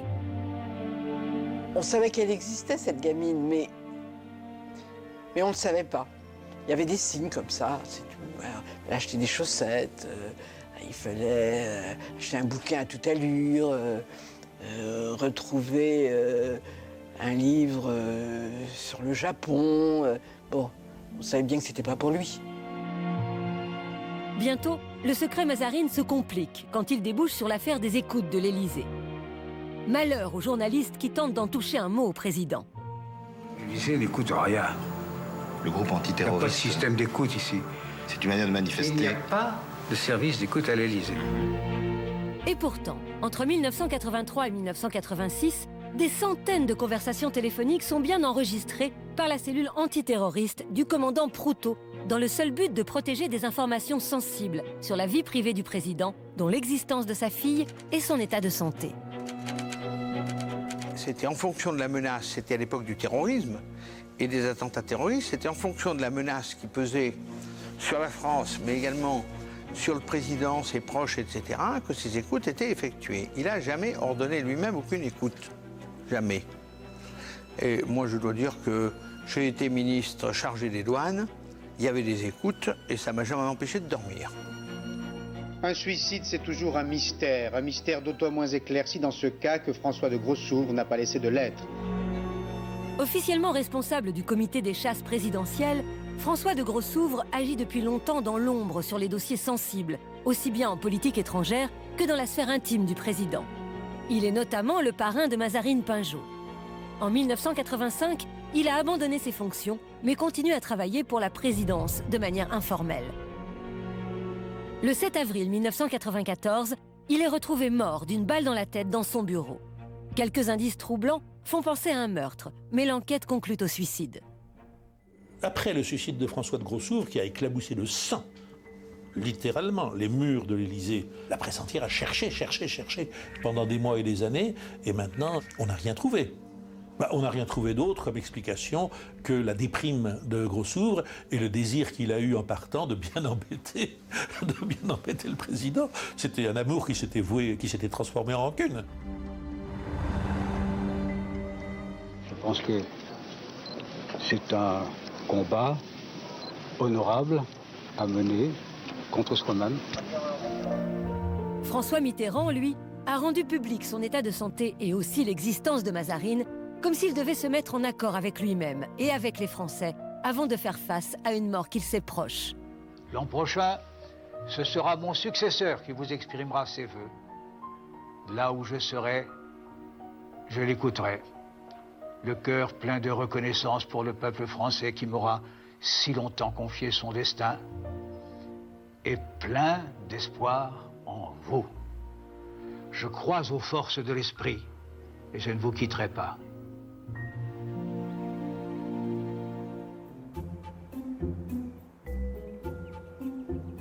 Ce parc de 2 hectares en plein cœur de Paris qui prolonge l'Élysée connaît plusieurs formes.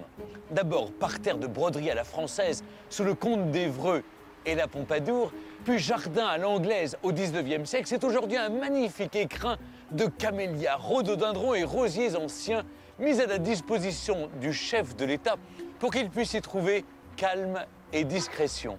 Les 2 arbres les plus anciens du parc ont été plantés en 1780. Mais vous allez le voir, chaque président a essayé d'apporter sa touche à ce jardin extraordinaire.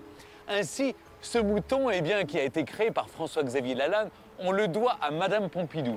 Et cette serre aux orchidées a été installée par Madame Chirac.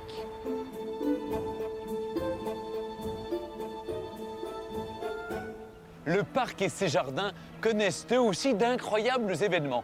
Bals populaires, départs en montgolfière, sans parler des garden parties supprimées aujourd'hui par souci d'économie. Ils ont eux aussi leurs petits secrets, comme cette immense grille du coq à l'arrière du jardin qui va permettre à tant de personnalités, ministres ou visiteurs du soir de rejoindre discrètement le chef de l'État sans passer par l'accueil officiel des gardes républicains. De l'autre côté de la cour d'honneur, par-delà le palais présidentiel, se cache un endroit particulier du pouvoir, les jardins de l'Élysée. Un théâtre de verdure où se jouent des scènes de la vie publique, mais aussi privée de nos chefs d'État. Un lieu de prestige que chaque nouveau président de la République française de la Ve République foule pour la première fois le jour de son investiture, lors du passage en revue des troupes. Un moment solennel où le premier homme de France devient aussi chef des armées. Puis, loin des caméras et de cette première cérémonie officielle, les jardins retrouvent leur sérénité, devenant curieusement l'endroit le plus intime du pouvoir.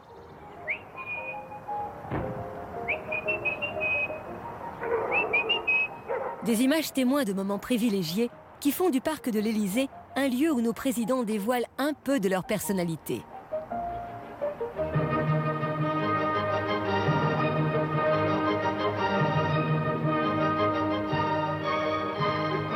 Si l'on devait définir les jardins de l'Élysée, je parlerais de jardins secrets. On sait trop peu que Charles de Gaulle, par exemple, commençait toujours sa journée le matin par une visite des jardins. Et c'est donc le jardinier de l'Élysée qui était le premier à recevoir les confidences du chef de l'État. Un lieu souvent propice aux grandes décisions du général. La solution est politique, Debray. J'en suis de plus en plus convaincu. La France a des intérêts stratégiques en Algérie. Un homme d'État a besoin de temps en temps de se replier sur lui-même, il a besoin de réfléchir, il a besoin de penser. Et je crois que la présence des arbres, la présence de la nature est fortement conseillère.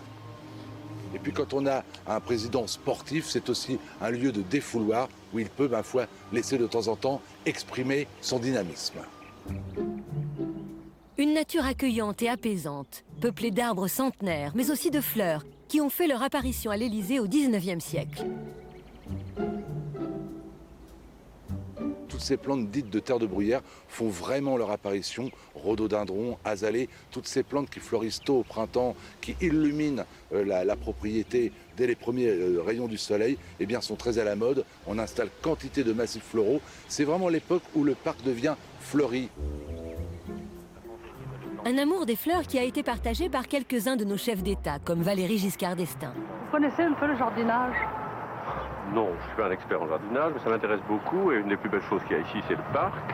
Et ce parc avait besoin d'un certain nombre de choses. D'abord, on a changé la broderie, c'est-à-dire, vous voyez ici, on a remis une broderie à la française. Et puis on a mis des fleurs au pied des arbres, je sais pas si vous apercevez. Il y a des tulipes. Je pensais, moi, que dans ces massifs-là, il y aurait des rosiers. Il y a des rosiers. Mais à peine, il y en a quoi? Non, ils sont à ce stade-là pour le moment. Ou comme Bernadette Chirac, qui a demandé au paysagiste Louis Bénèche d'augmenter le nombre de rosiers à l'Élysée. Alors là, beaucoup plus de rosiers, beaucoup plus serrés. Absolument. Non? Tout à fait. Je vous ennuie. Non, pas une seule seconde. Les jardins de l'Élysée, 2 hectares de campagne, ombragés et fleuris, qui rappellent qu'il y a 3 siècles, le comte d'Évreux a construit son hôtel particulier au milieu des pâturages.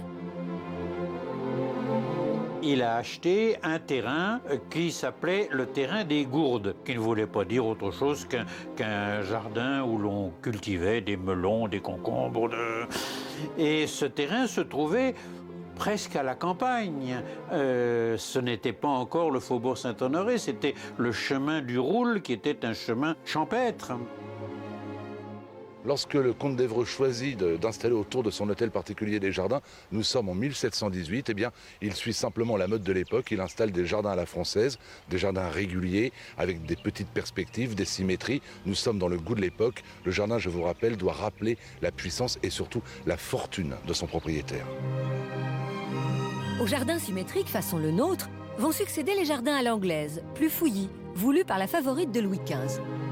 La petite Jeanne-Antoinette Poisson, notre marquise de Pompadour, s'est particulièrement intéressée au jardin. Pourquoi? Eh bien parce qu'elle avait sa fille à 2 pas, sa fille qui était toute jeunette. Maman, regarde, c'est le roi. Et on a fait j'allais dire quasiment l'ancêtre d'un Disneyland, parce qu'il y avait des grottes, il y avait des petites cascades, il y avait des manèges. Donc tout était fait pour que les enfants puissent s'amuser follement dans les parcs de ce qui deviendra l'Élysée. Un terrain de jeu pour sa fille, mais aussi pour la marquise. Comme elle suivait la mode de son temps, elle aimait jouer à la bergère. Alors elle avait dans le parc de l'Élysée un troupeau de moutons, des beaux petits moutons bien propres, bien frisés, avec un ruban autour du cou et des cornes dorées. Et elle a eu un jour l'idée curieuse de les faire entrer dans son boudoir qui était entièrement tapissé de glace. Et ces pauvres bêtes se sont trouvées perdues au milieu d'une mer de moutons. Ils ont eu très peur. Ils se sont précipités sur les glaces à coups de tête. Ils ont tout cassé. Ça a fait un scandale épouvantable. L'œuvre du sculpteur Lalanne, que l'on peut admirer aujourd'hui au détour d'un bosquet, rappelle la tendresse de la marquise pour le petit herbivore. Et quand elle ne joue pas à la bergère, la Pompadour donne des bals somptueux dans son jardin parisien. Elle y donnera en effet de grandes soirées, de folles soirées, on peut dire déjà les premières garden parties de ce qui sera l'Élysée, avec des feux d'artifice fantastiques, avec des lancers de ballons. Et les fêtes dans le jardin sont à l'image du propriétaire des lieux, extravagant, luxueux, sophistiqué, drôle et parfois même coquin. Ce coin de campagne à la ville, ce lieu de villégiature et de fête, va rester au fil de son histoire un lieu d'accueil, de culture et de plaisir pour les Parisiens. Il a été confisqué par la Révolution et il a été à ce moment-là acheté pour en faire une sorte de café-concert pendant le Directoire. toutes les jolies dames du directoire, on songe à Madame Tallien, on songe à Joséphine de Beauharnais, toutes les incroyables et les merveilleuses vont venir passer de folles soirées au palais de l'Élysée. Des soirées qui prenaient parfois des proportions scandaleuses, comme on le sait.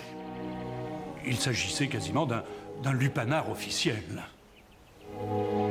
L'Élysée, jardin des plaisirs. Une réputation qui va perdurer. En particulier sous Napoléon, lors des fêtes données au palais par sa sœur cadette Caroline. Sous Caroline Murat, je dirais que les jardins s'encoquinent. Il faut savoir que cette femme est jeune, elle est délicieuse et elle a un mari hautement gradé qui passe son temps aux côtés de l'empereur sur les champs de bataille. Elle se sent bien seule et elle utilise tout simplement les jardins de l'Élysée dans l'espoir d'y faire quelques conquêtes. Elle aussi est une conquérante. Elle y recevait derrière les bosquets ses amants, car elle avait une kyrielle d'amants. On songe à Junot, par exemple. Et puis, c'est là aussi qu'elle trouvait le moyen de pouvoir présenter telle ou telle petite soubrette à corte à Napoléon, qui n'attendait que ça. Devenus première maison de l'État, les jardins de l'Élysée retrouvent leur calme et leur sérénité, mais n'en ont pas terminé avec les secrets. Au premier jour du XXe siècle, sous la Troisième République, le président Émile Loubet crée une ouverture dans les jardins. Un majestueux portail baptisé Grille du Coq. Si l'on devait donner une courte définition de cette grille du Coq, c'est tout simplement pour l'Élysée son entrée des artistes. On sait que François Mitterrand recevait ce qu'on appelle ses visiteurs du soir, des conseillers, des amis ou des artistes pour passer quelques instants avec lui, mais ils entraient discrètement au palais par la grille du Coq. Des entrées discrètes, mais aussi des sorties. C'est par cette grille que le général de Gaulle quittera l'Élysée et ses fonctions au lendemain de l'échec au référendum de 1969. Il faut savoir également que Mme Chirac aimait beaucoup, lorsqu'elle se promenait en voiture dans les rues de Paris, utiliser cette grille du Coq, plus pratique pour s'échapper de l'Élysée. Un accès confidentiel qui s'ouvre parfois officiellement pour les grandes occasions. Voilà la fameuse grille du Coq. On arrive au palais de l'Élysée. On va traverser les jardins de l'Élysée pour aller jusqu'au perron où le chef de l'État va l'accueillir. Pour l'arrivée de la flamme olympique en 1991 ou pour saluer l'immense victoire des Bleus en 98.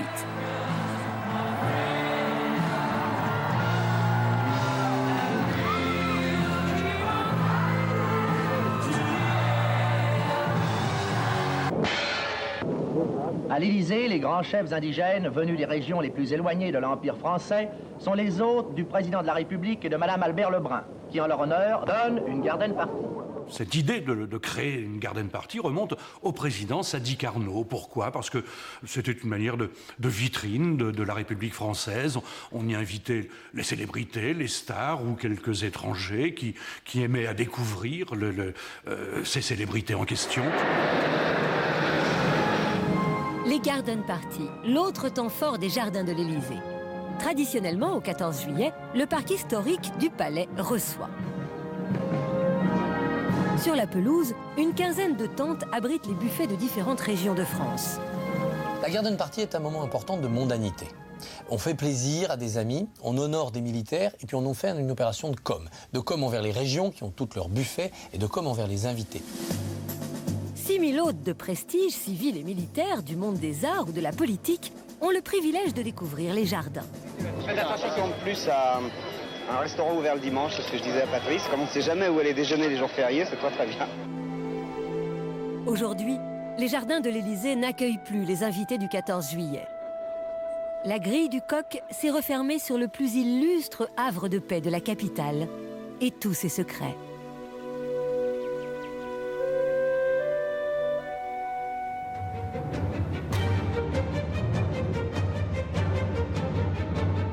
Mais la présidence de la République ne se limite pas au seul palais de l'Élysée. Il y a également l'hôtel Marigny, à quelques mètres d'ici, où la France loge ses invités de marque. Il y a aussi le fort de Brégançon, dans le Var, où nos présidents s'accordent quelques jours de vacances. Et le château de Rambouillet, où tant d'invités prestigieux furent reçus sous les précédents septennats. Mais que seraient ces résidences, ces réceptions, sans la garde républicaine, ses chevaux, sa musique, son prestige, qui assurent tout autant le rayonnement de notre République? Depuis Depuis 1920, la garde républicaine foule les graviers de la cour d'honneur de l'Élysée au rythme des airs de la fanfare militaire. Régiment d'infanterie ou cavalier, la garde républicaine, héritière de la garde de Paris, fondée en 1750, se compose de différents corps dont la mission première consiste à assurer la sécurité des plus hautes autorités de l'État. Du jour de son installation à l'Élysée, le chef de l'État ne cesse d'être entouré par les officiers de la garde, des grilles du palais jusqu'à son bureau. L'autre vocation des gardes républicains réside dans l'exécution exclusive des services d'honneur auprès du président de la République. Posez. Ah. Repos. À cheval sur les traditions, le protocole ordonne que les cavaliers assurent à pied, sur les marches du palais, l'accueil solennel réservé au chef de l'État et à ses invités. Pour rejoindre leur monture, les cavaliers se dirigent vers le quartier général de la garde républicaine, à la caserne des Célestins, non loin de la place de la Bastille. C'est là, en plein cœur de Paris, que résident quelques 160 chevaux. 6 heures du matin au Célestin. Le régiment se prépare à une manœuvre de taille sous les ordres du colonel Duret, commandant du régiment. On fait la répétition d'escorte du 14 juillet en grandeur nature avec les véhicules qui serviront notamment à transporter le chef de l'État. Sur le pavé parisien résonnent les fers de la dernière unité à cheval de l'armée française, la plus grande formation montée du monde. Les automobilistes du petit matin croisent l'impressionnant équipage direction le bois de Vincennes.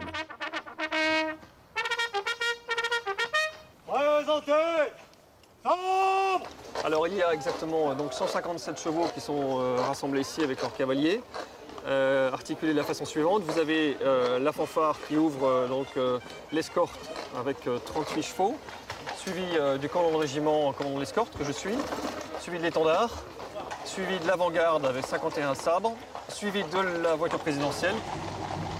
Voilà, alors là vous vous trouvez dans le VNRA présidentiel. À votre place prendra place le président de la République. Et de chaque côté, vous avez 6 flancs-gardes à droite et 6 flancs-gardes à gauche qui ont pour but d'assurer la sécurité du président de la République, le cas échéant. Fin prêt le matin du 14 juillet, les 157 sabres de la garde républicaine accueillent le président de la République, chef des armées, place de l'Étoile. Le trompette-major, en tête de la grande escorte, entonne alors les airs qui rythment la revue des troupes tout au long des 2 kilomètres de la plus célèbre avenue du monde. Autre service d'honneur pour la garde républicaine, 2 à 3 fois par an, le président de la République reçoit des hôtes étrangers à l'occasion de visites d'État. Lorsque l'invité de marque atterrit en hélicoptère, place des Invalides, l'escorte, mixte, composée de chevaux et de motos, l'accompagne jusqu'à l'hôtel de Marigny, en face du palais de l'Élysée, jugé trop exigu pour accueillir convenablement les convives du président. Georges Pompidou décide en 1972 d'acheter cette ancienne demeure de la famille Rothschild. Il subsiste des illustrations raffinées du peintre Alexandre Zerebriakov, dont les aquarelles dévoilent la décoration originelle.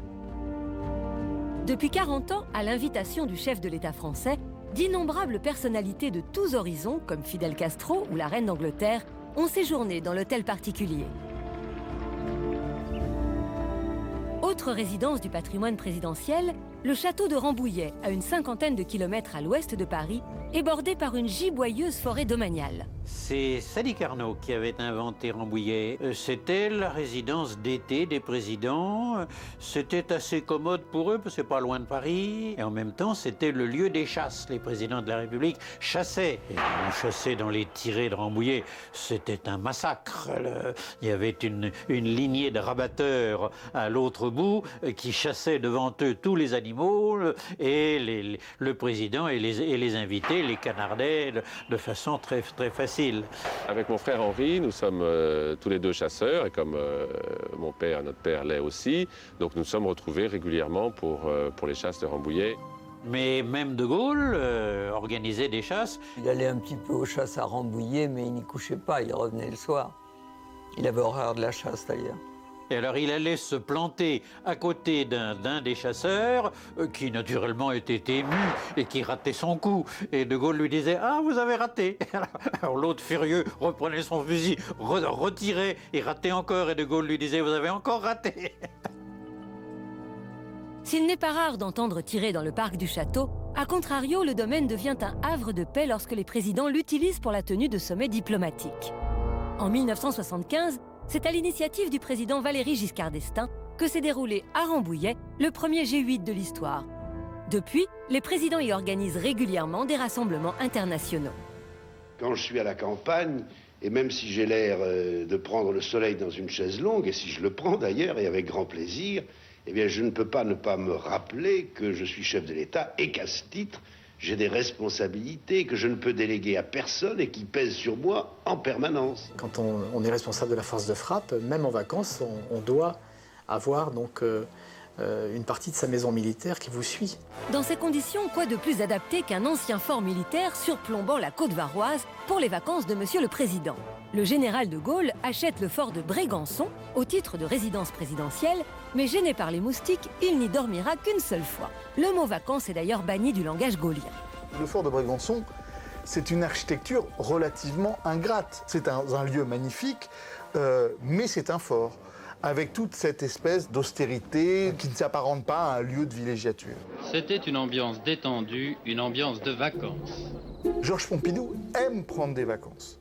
Et de ce fait, il est, j'allais dire, au diapason de la société de l'époque, qui est une société des loisirs. Le fort de Brégançon que le président Pompidou avait aménagé. C'est un joli endroit, mais évidemment donc assez renfermé sur une cour intérieure et avec des escaliers de plus de 200 marches pour descendre à la plage. Donc souvenir très précis que si on avait oublié sa crème solaire ou si on avait oublié sa serviette de bain pour descendre à la plage, le lendemain, on se rappelait qu'il valait mieux pas s'y reprendre à 2 fois. Il y a eu un séjour à Brégançon, qui était le week-end de Pentecôte 1976, où mes parents avaient invité le Premier ministre et Mme Chirac à venir les rejoindre pour passer un week-end. Et là, c'est la catastrophe. Il y a eu des rumeurs dans la presse selon lesquelles, dans le décor de Brégançon, le président de la République avait mis en difficulté son Premier ministre en étant installé sur des fauteuils qu'on présentait comme des trônes ou des espèces de fauteuils qui auraient été particulièrement valorisants pour le président de la République. Outre le Premier ministre et sa femme, il y avait le fils du président, le professeur de tennis et sa femme qui, eux, étaient sur des chaises. Donc c'est comme si, d'un point de vue protocolaire, on avait mis au même rang le professeur de tennis du président et Jacques Chirac. Ce qui était totalement inexact pour la simple et bonne raison, c'est que l'ensemble du mobilier de Brégançon était un mobilier très simple, qui avait été choisi par le président et Mme Pompidou. Et donc, c'est à l'issue de ce week-end que Jacques Chirac annoncera à Valéry Giscard d'Estaing son intention de démissionner. Si la critique reproche à Valéry Giscard d'Estaing de se hisser sur un piédestal, pourtant le président se montre à Brégançon dans le plus simple appareil. Giscard va se mettre en scène en maillot de bain, effectivement, à Brégançon, parce que l'opinion publique française, dans la France du milieu des années 70, avait été traumatisée par la maladie de Georges Pompidou.